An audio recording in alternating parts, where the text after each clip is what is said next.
घोटकी ज़िले में सरकारी दवाऊं चोरी करे विक्रो करण वारे मामले की जांच शुरू न थियण खिलाफ़ जदोजहद कमेटी पारां एहतजाज कयो वियो। एहतजाज में शरीक अॻवाननि जो सनन चवण हो तो घोटकी ज़िले की सरकारी अस्पतालों में गरीब अवाम के का भी सेहत की सहूलत मुयसर नाहे। हुन चयो त अस्पताल में दवा चोरी कंदड़ गिरोह के DHO घोटकी की सरपरस्ती हासिल है। वधिक चवण हो तो DHO घोटकी की सरपरस्ती हासिल हुजण करे आला सतह ते जोड़ियल जांच कमेटी जांच शुरू न कई है। इन हवाले से अॻवाननि रमज़ान कलवड़, नज़ीर शेख, कमाल महर सिंध TV न्यूज़ से ॻाल्हाईंदे चयो त नथियूं ॾिनियूं वञनि सिविल अस्पताल में जेको आहे मसइलो आहे त जेको आहे दवाऊं विकिरो कयूं वियूं आहिनि घोटकी डिस्ट्रिक्ट जूं, उन ते सिंध हुकूमत ख़ामोश आहे ऐं उनखां पोइ जेको आहे चूंडियल नुमाइंदा ख़ामोश आहिनि। जेके चूंडियल नुमाइंदा जेके आहिनि उहे ख़ामोश आहिनि। ॿुधायो त असांजो अमाउंट काॾे वञे थो।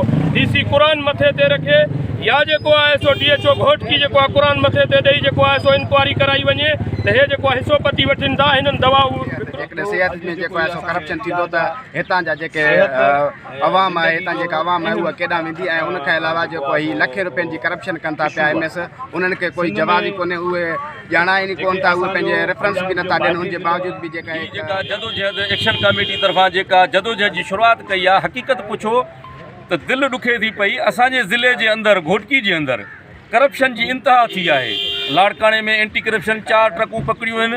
हितां जी एंटी करप्शन जो है ख़ामोश आहे। अफ़सोस सां चवणो थो पए त जेको हेड है DHO इल्ताफ़ लोराणी, उहो जेको आहे ॿाहिरि आहे, स्टोर इंचार्ज अंदर आहे। 15 ॾींहंनि जे अंदर जांच कमेटी जो है रिपोर्ट पधरी न करे सघी आहे ऐं कटहरे में DHO खे आणे न सघी आहे। सिविल अस्पताल की इंतज़ामिया वो जो है तो MS मुलविस है सादिक शाह, उनके कटड़े में ना आंदो। घोटकी ज़िले में करोड़ों रुपयनि जूं दवाऊं चोरी करे विक्रो कयूं वियूं आहिनि। मुलविस माण्हुनि खे कैफ़र किरदार ताईं पहुचायो वञे।